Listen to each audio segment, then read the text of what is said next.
The rain doesn't bother me. It never has. As a hydrologist, I've spent half my life chasing water, studying it, understanding its power. So, standing ankle-deep in the mud of my own backyard on a cold, miserable night felt familiar, comforting, almost. The air smelled of wet earth and ozone, a scent I've always associated with life. My yard isn't like the others on this street. No manicured, chemically fed carpet of green. Mine is a carefully curated patch of native, water-loving plants, a rewilding project, my little rebellion against suburban sterility. And right now, it was doing its job, drinking in the deluge that would otherwise be flooding our neighborhood's overworked storm drains. But I wasn't admiring my work. My eyes were fixed on the figure standing in the center of it all. If you're watching Karenology, you already know the type. Her name was Karen, the president of our homeowners association.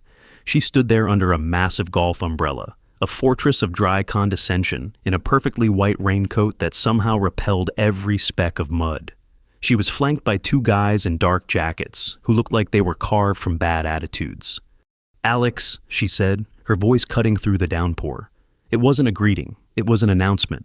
She held up a clear, waterproof folder. Inside was a single, pristine sheet of paper. She had this little tick, tapping her perfectly manicured fingernail against the plastic. Tap, tap, tap. A rhythm of impending doom. We've been over this. The warnings, the notices. I didn't say anything. I just let the cold rain trickle down my neck. What was there to say? I'd sent the board my research, the data showing how my yard was actually protecting the neighborhood. I'd explained the principles of sustainable drainage. It was like trying to explain color to a man born blind. She slid the paper out with a theatrical flourish. $25,000, she declared, the number landing like a punch to the gut. Fines, effective immediately, and this is your final notice. She pointed a sharp red nail toward the street. Tomorrow morning, a crew from Evergreen Lawns will be here to correct this situation. At your expense, of course. My gaze drifted down to the ground near my feet. Sticking out of the mud was my old brass moisture meter. It was a gift from my mentor, a relic from my first field job, a symbol of a life spent understanding the very thing she was trying to pave over. Karen's eyes followed mine. A cruel little smile played on her lips. "And for God's sake, Alex, get rid of your little toys. This is a respectable neighborhood." That was the line, the one that sticks with you.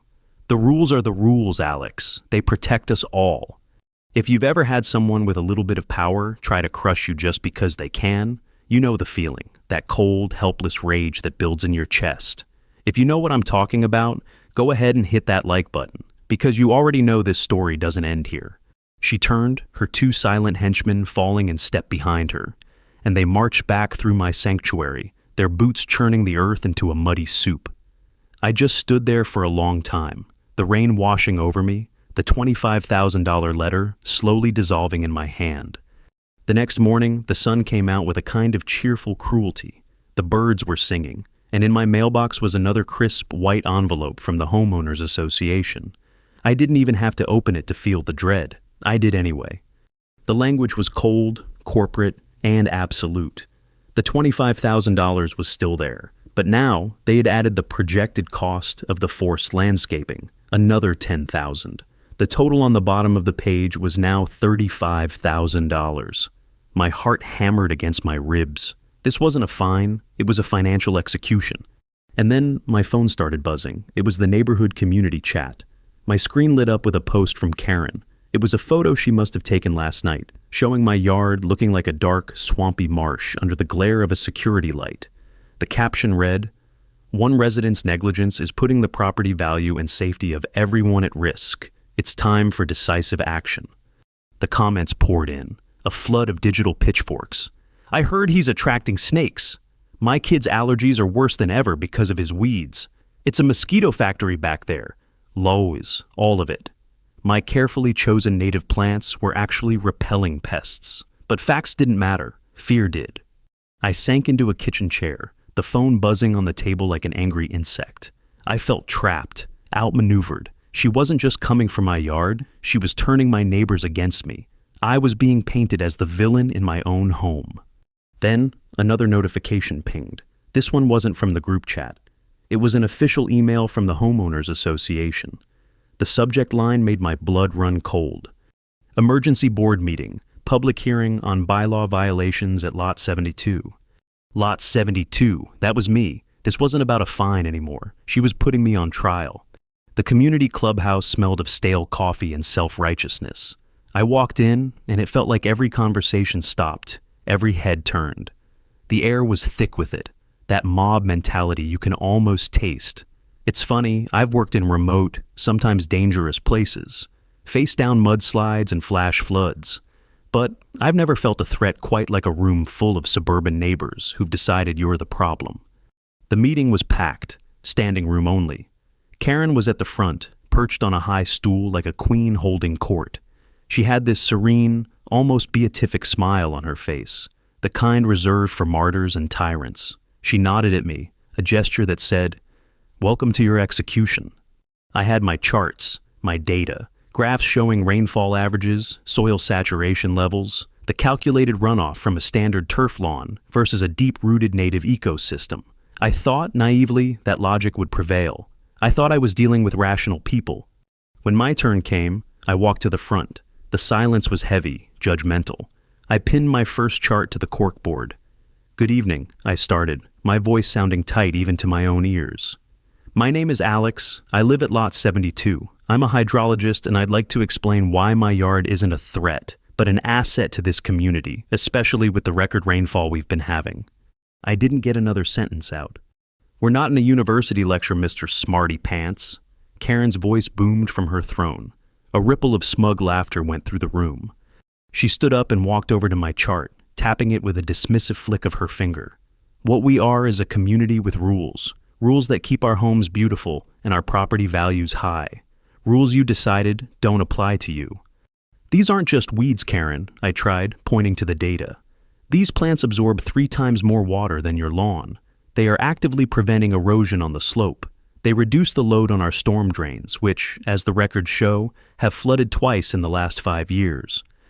"Blah, blah, blah," she said, waving her hand. "We've all seen the picture. It's an eyesore, it's a swamp, and it's a violation of the bylaws you agreed to when you bought your house." She turned to the crowd, her voice swelling with manufactured concern. "Are we going to let one person's selfish project drag down the value of everything we've all worked so hard for?" "No!" the crowd roared back as one. I felt my face flush with heat. I looked out at the faces, people I'd waved to, shared a beer with at the 4th of July barbecue. Now they looked at me with open hostility. Have you ever been in a situation where the truth just doesn't matter, where you're shouting into a hurricane of emotion? Then a voice cut through the noise. "Now hold on a minute." It was George, a Vietnam vet in his 70s, sharp as a tack, with a quiet authority that few dared to challenge. He was one of the original homeowners. He stood up slowly, his back straight. "I've lived here for 40 years. I've seen this hill flood 3 times. I've seen the county guys dredging the creek at the bottom of the slope every other spring. Alex is talking sense." A murmur went through the room. For a second, a tiny sliver of hope. Karen's eyes narrowed. She wasn't about to lose control. "With all due respect, George," she said, her voice dripping with false sweetness. "You're not a hydrologist? We have rules, simple, clear rules, and the board has voted. The motion passes, the fines stand, and the cleanup is scheduled for tomorrow." The sound of her gavel hitting the table was like a gunshot. It was over. George sat down, shaking his head. The crowd erupted in applause. I just stood there, my useless chart still pinned to the board. The public humiliation was complete. I was the crazy old man with his weeds, the enemy of the people. I gathered my papers, my hands shaking slightly with a mix of anger and shame. I didn't look at anyone as I walked out. The jeers and catty remarks followed me to the door.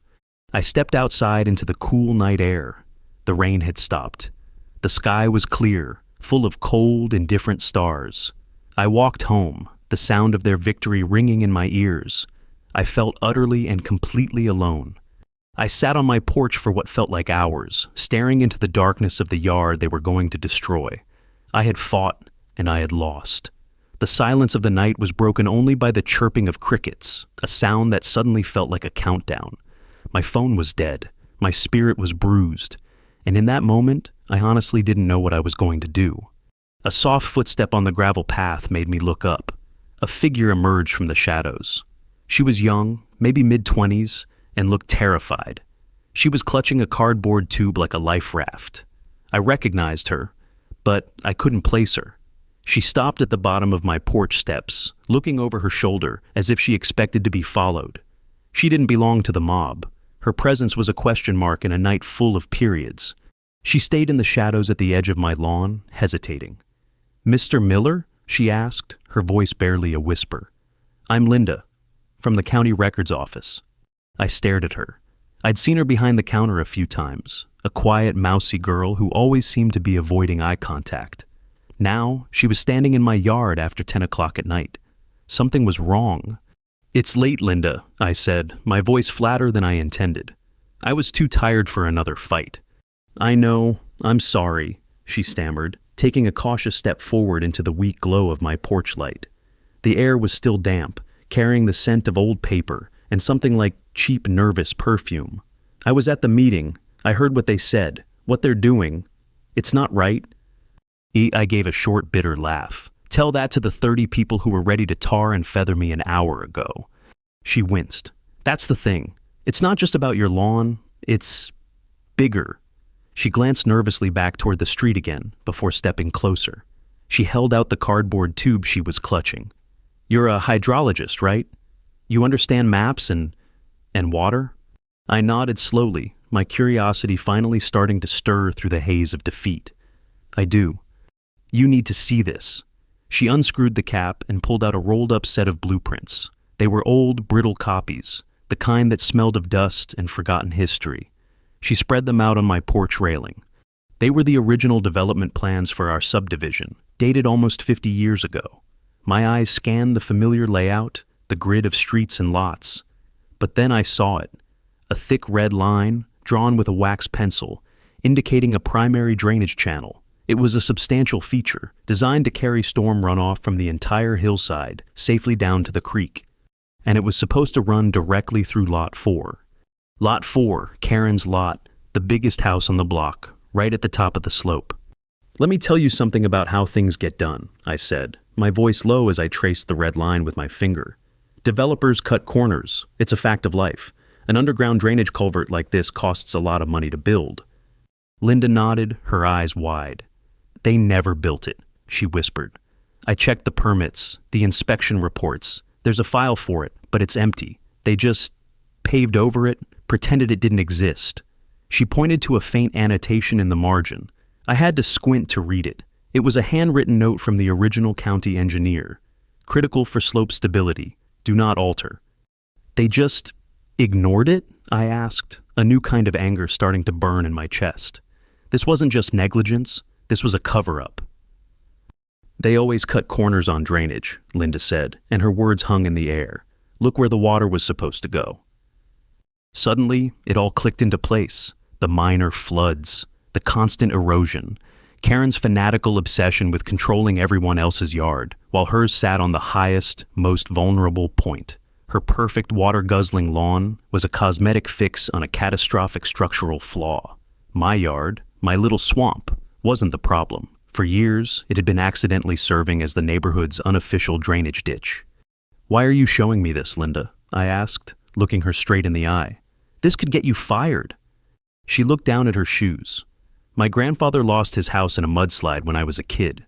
The engineers had signed off on the development, said it was safe." She looked back up, and for the first time, I saw a flicker of steel in her eyes. "They were wrong. Someone has to do the right thing." She wouldn't take the blueprints back. She insisted I keep them. "They'll just lose the originals if they know someone's looking," she said, before melting back into the darkness. I stood there for a long time, the old blueprints spread out before me. The game had changed. This wasn't about bylaws and aesthetics anymore. This was about a 50-year-old lie buried under a foundation of arrogance and greed, and it was about to come to the surface. The next morning, the sun was bright, the air crisp. It felt like a good day for a battle. I made 2 phone calls. The first was to an old friend of mine, a man named Frank, who used to be a top-tier insurance risk auditor before he retired. If anyone could smell financial liability from a mile away, it was Frank. "Frank," I said, "I've got a hypothetical for you." The second call was more difficult. It was to the County Code Enforcement Office. I filed a formal complaint, citing the evidence on the original development plans. I requested an immediate halt to any landscaping work on my property pending an official investigation. It was a long shot, but it was the only move I had. 2 hours later, a pristine white truck from Evergreen Lawns pulled up in front of my house. But before they could even unload their equipment, a dusty county sedan pulled in behind them. A man in a cheap suit and a weary expression got out. His name was Hobbs, and he was not there to help me. He walked right past the lawn crew and up to my door, a clipboard in hand. He had the bored, impatient look of a man who'd seen it all and was impressed by none of it. And behind him, across the street, I saw her, Karen, standing on her porch, arms crossed, watching. Her expression was one of pure, unadulterated triumph. She had made her own call. Mr. Hobbs had the kind of clammy handshake that makes you want to wipe your palm on your jeans. He didn't bother with pleasantries. He just flipped open his clipboard and got straight to the point. "Alex Miller?" he asked, his eyes scanning my property with a look of profound disapproval. "That's me," I said, standing my ground in the doorway. "I'm Hobbs, County Code Enforcement. I've got a complaint here, filed by you this morning. And I've got a counter-complaint, filed by the Homeowners Association, citing health and safety violations." He tapped his pen on the board. "Guess which one has priority?" I held up the blueprints. "Did you look at these? This is the original site plan. It shows a critical drainage channel that was never built. The entire hillside is unstable. My yard is the only thing." He cut me off with a sigh that was an art form of bureaucratic dismissal. "Sir, I've seen the file. I've seen the pictures. Your yard is a swamp. It's a breeding ground for mosquitoes. It's in violation of County Ordinance 7.14b, abatement of nuisances." He peeled off a bright orange sticker from his clipboard and slapped it on my front door. It was an official notice, a big ugly scarlet letter for the whole neighborhood to see. "This is a formal citation," he said, his voice devoid of any emotion. "Your property is declared a public nuisance. You have 48 hours to bring it into compliance. That means remove the overgrown vegetation and resod the area." He pointed his pen at the Evergreen Lawns truck. "These gentlemen are authorized by the Homeowners Association to perform the work. If you interfere, it's a misdemeanor." My jaw tightened. "And what about my complaint? What about the cover-up? The missing drainage channel?" For the first time, a flicker of something crossed Hobbs's face. Annoyance. "That's a civil matter, sir, between you and the original developer, who went bankrupt 30 years ago. Good luck with that." He turned to leave, then stopped. "Oh, and one more thing. I had a look at your file. You're a hydrologist, it says. Funny thing is, your professional license lapsed 6 months ago." The words hit me like a physical blow. It was true. After my wife passed, I hadn't taken on any new consulting work. I'd let the paperwork slide, let the renewal fees go unpaid. It hadn't seemed important. Now, in the hands of this man, it was a weapon. "So, you're not really an expert, are you, Mr. Miller?" Hobbs said, a little smirk playing on his lips. "You're just a guy with a messy yard and an opinion. Have you ever had someone use a personal failure against you like that? Twist a moment of grief into a public indictment of your competence? It's a special kind of violation." He walked away without another word, giving a little nod to the Evergreen crew as he passed. They started unloading their mowers and trimmers, the sound of engines roaring to life echoing my defeat. Across the street, Karen was still watching. She raised her coffee cup in a mock toast. I was cornered, legally, professionally, and publicly discredited. My one piece of leverage, my expertise, had just been yanked out from under me. Just then, my phone rang. It was Frank, my retired insurance auditor friend. His voice was grim. "Alex, I looked into the Homeowners Association's liability policy. It's ironclad, a fortress. Their lawyers have clauses within clauses to protect them from this exact kind of thing. Negligence, failure to maintain, acts of God. You name it, they're covered. There's no angle there, buddy. I'm sorry." The last sliver of hope vanished. I was done. The roar of the lawn equipment was the soundtrack to my surrender. I watched as the first trimmer bit into the tall grasses at the edge of my property, shredding the plants I'd so carefully cultivated. I retreated into my house and closed the door, the bright orange sticker mocking me. I sank onto my couch, the sound of destruction from outside filling the room. It felt personal. Every sheared stem, every chopped leaf felt like a cut against my own skin. This is the point where you either break or you get angry. Real angry. I sat there for maybe 10 minutes, listening to them dismantle my work, dismantle my little piece of the world. I thought about the blueprints. I thought about Linda's terrified face. I thought about Hobbs's smirk and Karen's triumphant toast. And then I thought about something else. A memory surfaced, sharp and unwelcome. It was from years ago, a project in the mountains.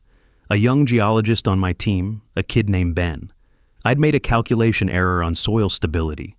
A small one, a decimal point in the wrong place. But it was enough. The rains came early that year, and a small, localized slide took out a section of the access road. Ben was on it. He didn't die, but he never walked the same again.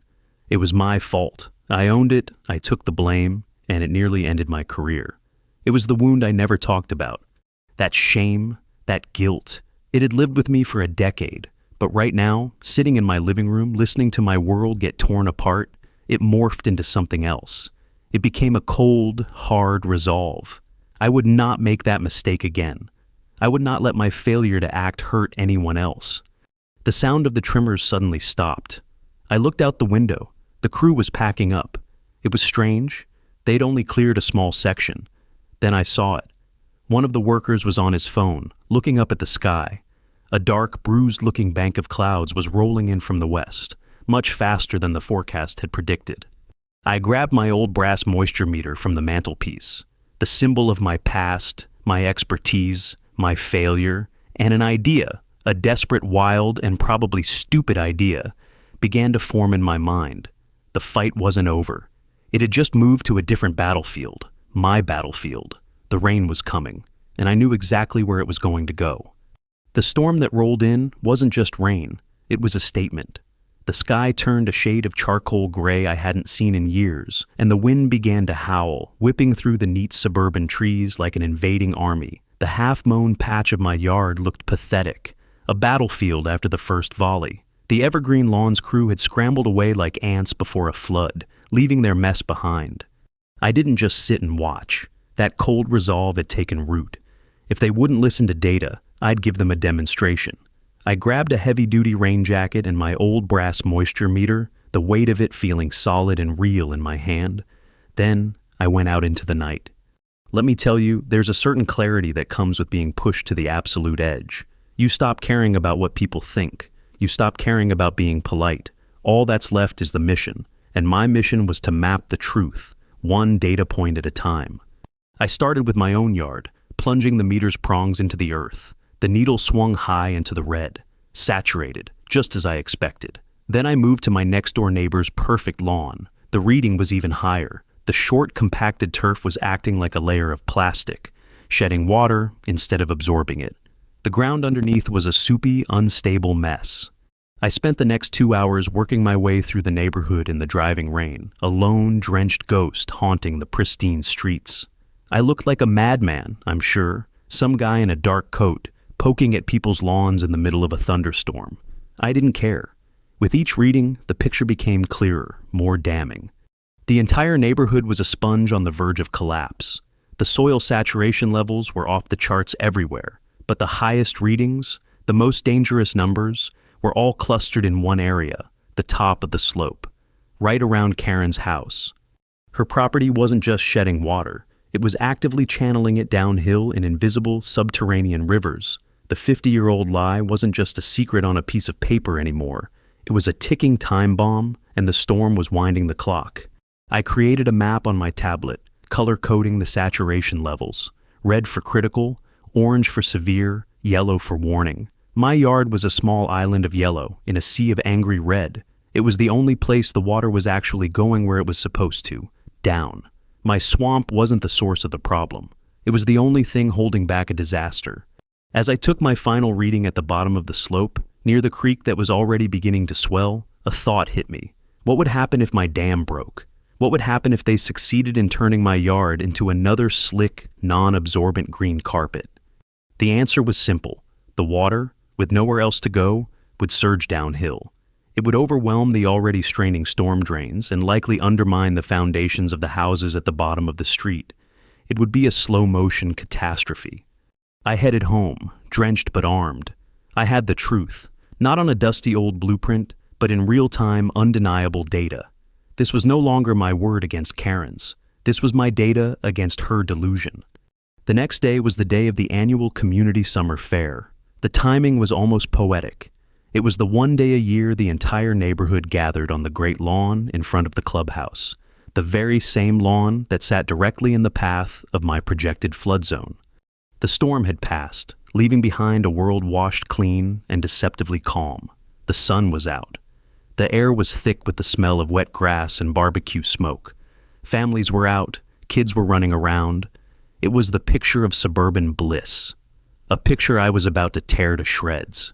I found George, the old vet, near the hot dog stand. I showed him the map on my tablet.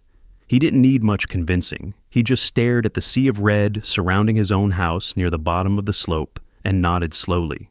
"What do you need, son?" he asked, his voice low and serious. "I need a distraction," I said, "and a big screen." His grandson, a lanky kid who was a whiz with computers, was running the audio-visual for the event. George had a quiet word with him. A $20 bill may have been involved. My other ally was unexpected. It was Frank, the insurance auditor. He'd called me back that morning.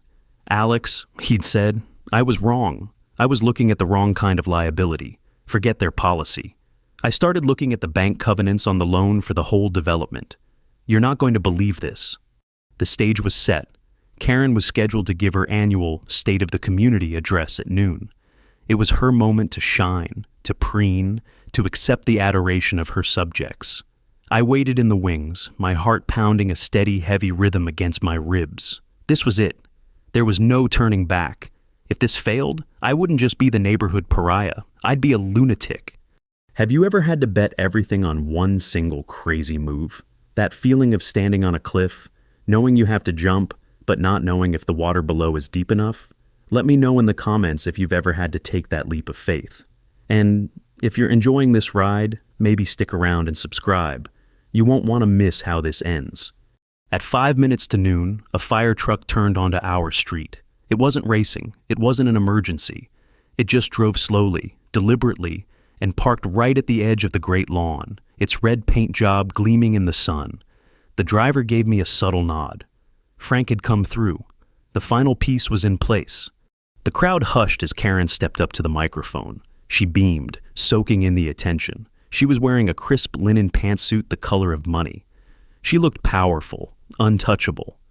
"My dear friends, my neighbors," she began, her voice echoing across the lawn. "What a wonderful day to celebrate our beautiful community. A community built on shared values, on mutual respect, and on the simple principle that when we all follow the rules, we all prosper." She let that hang in the air, a clear shot across my bow.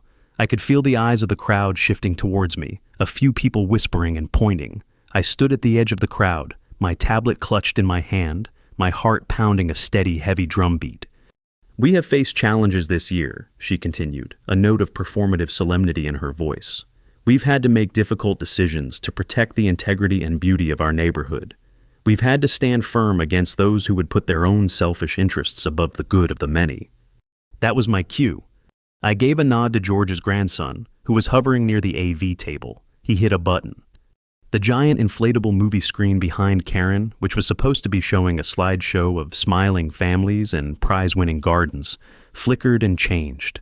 Suddenly, my map of the neighborhood filled the screen, a 20-foot-tall declaration of war. The bright red zones of critical soil saturation pulsed like a warning light. A gasp went through the crowd. Karen spun around, her face a mask of confusion, then fury. "What is the meaning of this? Turn that off!" she shrieked into the microphone. But it was too late. I was already walking towards the stage. "That, Karen," I said, my voice calm and clear, amplified by the small, portable speaker George had procured for me, "is the truth." All eyes were on me now. The whispers turned into an uneasy murmur. I held up my tablet, showing the same map. "I'm a hydrologist, and for the last 24 hours, I've been studying our neighborhood. This map shows the soil moisture levels. Red means the ground is completely saturated. It can't absorb another drop. It's on the verge of turning into mud. I pointed to the top of the map, to the angry red blob that was Karen's property. The problem isn't my yard. The problem is that our entire hillside is a ticking time bomb, and the fuse is right there. She grabbed the microphone. This is slander! This man is an unlicensed... I may be unlicensed, I cut in, my voice rising, but the laws of physics don't care about licenses. The water has to go somewhere. For years, my yard has been acting as a natural drain. Now that you've started to destroy it, there's only one place for the runoff to go. I pointed down the slope, towards the houses at the bottom, towards George's house. Downhill. The people standing in that part of the lawn started looking at the ground, at each other. The seed of doubt had been planted. This is absurd, Karen yelled. My lawn is perfect. It's maintained by professionals. Is it? I said, turning to face her. Then you won't mind a little test. I raised my hand, a signal.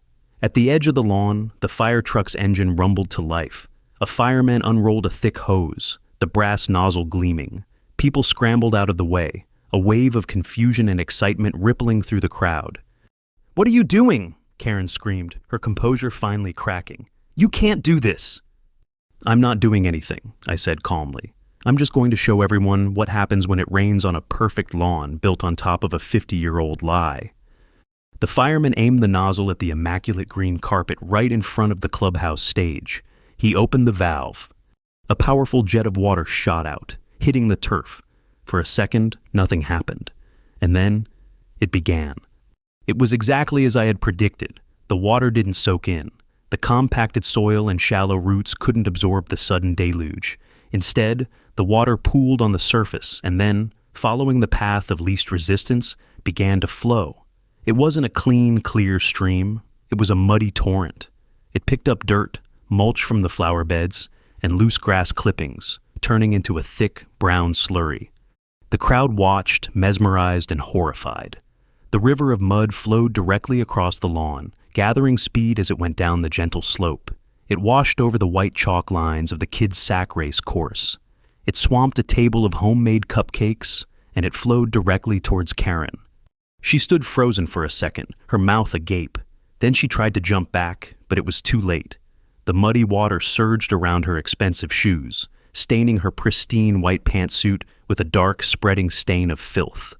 A collective gasp, followed by a wave of stunned silence. The visual was undeniable. It was perfect, a perfect metaphor for the ugly truth she'd been trying to hide under a beautiful surface. The fireman cut the water. The only sound was the drip, drip, drip from the nozzle and Karen's ragged breathing. In that silence, my voice felt like a cannon shot.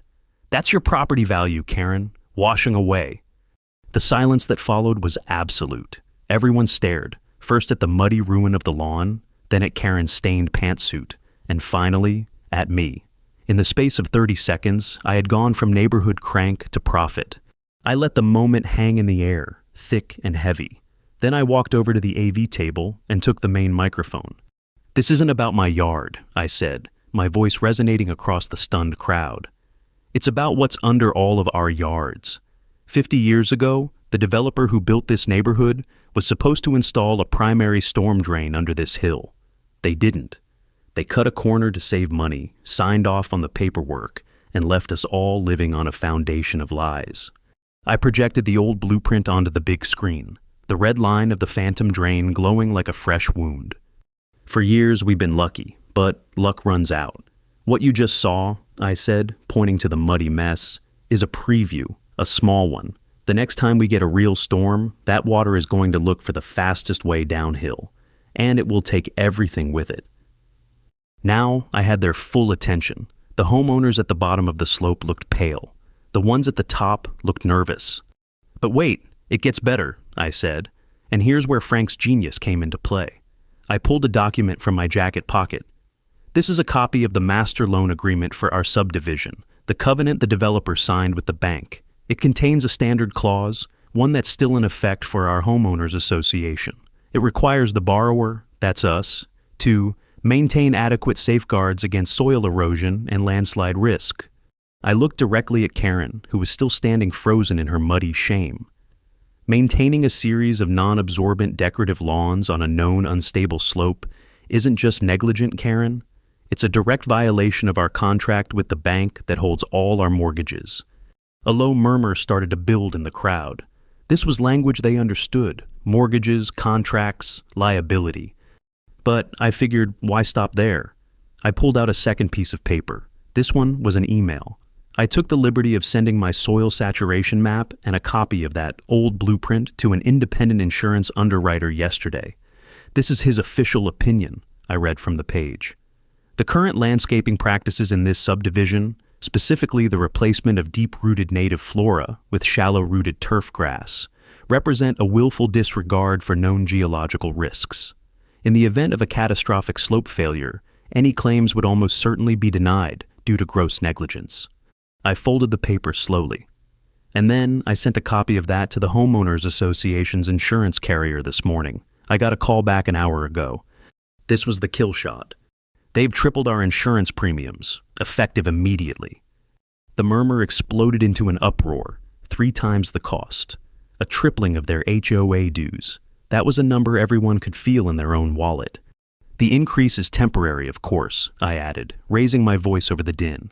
It can be reversed. All we have to do is demonstrate that we are taking immediate and effective steps to mitigate the landslide risk.